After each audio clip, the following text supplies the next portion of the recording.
One of the reasons Alcatraz Island was closed by the Bureau of Prisons was because of the deterioration of the infrastructure and the buildings here.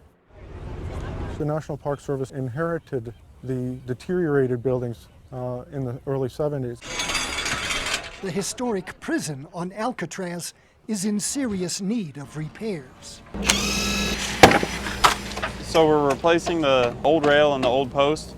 So when we take off the plywood, all you'll see is the new railing and posts that we made.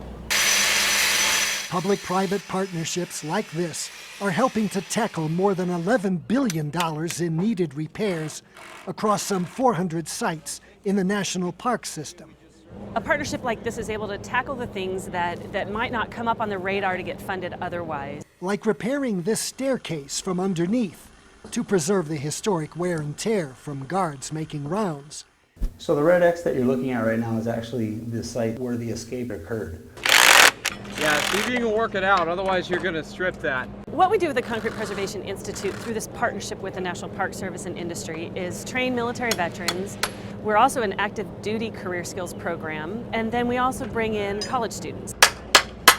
Through this program, the park gets long neglected repairs, students and veterans gain hands-on experience, and the construction industry gets a highly qualified workforce.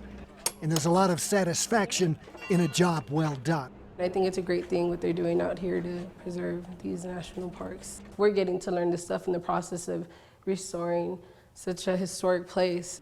Everyone on our team got better at everything they do in life as well as working on concrete.